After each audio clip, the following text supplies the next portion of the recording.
Alright guys, on this 2000 Ford 150, maybe I spoke too soon.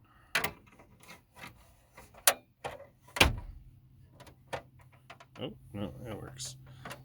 If you ever need to remove your glove box by these three hinges, this spring, if you haven't figured out by now, is a beast. There are 4 screws that hold this compartment on.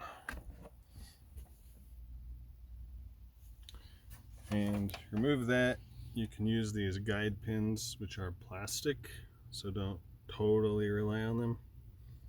But yeah, you can see even me just putting this on, this metal is a beast. You can tell that this was a bad design because in the later generations, this hinge is reversed and you can actually just access those from underneath with the glove box closed.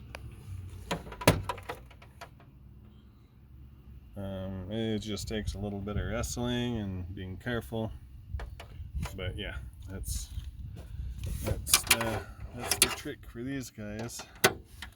Sometimes maybe a third hand will be necessary, but yeah, it is possible. Don't give up on it. Don't throw your truck away because you can't get the glove box back on. If you mangle something, you can probably find a cheap box.